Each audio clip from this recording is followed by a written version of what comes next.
नहीं। सबसे ज्यादा बेरोजगार अगर कोई है तो इस देश के बहुजन समाज के लोग हैं, सबसे ज्यादा। आप गांव देहात में जाके देखो, हर गांव में आपको 20-25 खड़े मिल जाएंगे। वो कहते हैं हमें कोई काम भी नहीं है।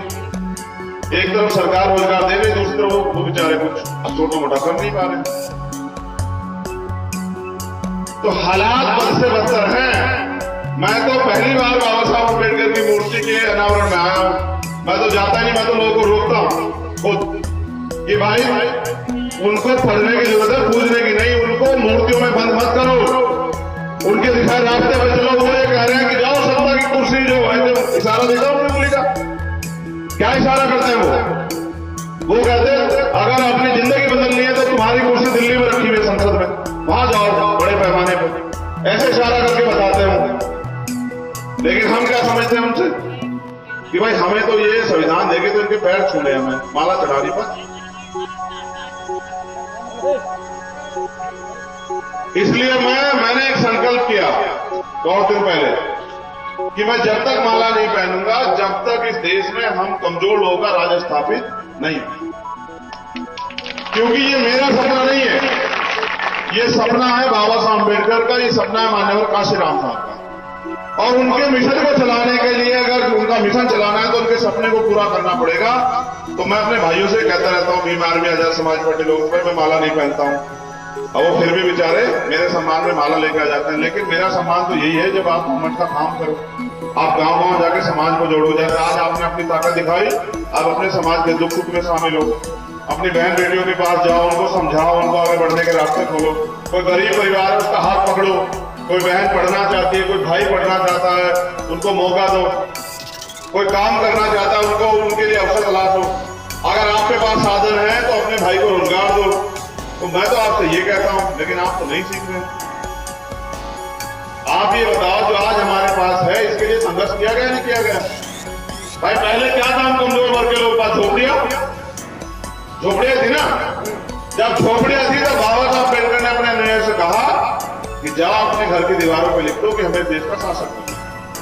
जब ये बात बाबा साहब ने कही तो लोग सोचने लगे कि बाबा साहब हमारे यहाँ तो दीवारें नहीं, कहां से लिख देंगे? तो बाबा साहब ने कहा जो संविधान दे रहा हूं इसके जरिए चलते रहो, इसमें जो अधिकार दे रहा हूं, तो दीवारें भी आ जाएंगी और दीवारों के साथ छत भी आ जाएगी, मकान भी आ जाएगा, और फिर एक दिन तुम इस देश के शासक भी बन जाओगे। तो जिन्होंने अपने दीवारों पर लिख दिया वो फिर पढ़ने लिखने लगे, जो पढ़ने लिखने लगे वो नौकरियों में चले गए। यहाँ भी हमारे बहुत सारे पुलिस के साथी खड़े हैं जो बाबा साहब के द्वारा अधिकार जो मिला है रिजर्वेशन का, उसके जिन्हें नौकरी पे लगे, नौकरी में लगे, कामयाब हो गए तो अपने बच्चे को प्राइवेट स्कूल में पढ़ाने की जगह प्राइवेट स्कूल में पढ़ाया, अपने बच्चों का सरकारी में इलाज कराने की जगह प्राइवेट में इलाज कराया, अपने बच्चों को पहले तो सुविधाएं नहीं थे, लाइट एसी सब सुविधाएं दी, फिर वो बच्चे और कामयाब होने लगे। इस तरह से समाज में बदलाव आया।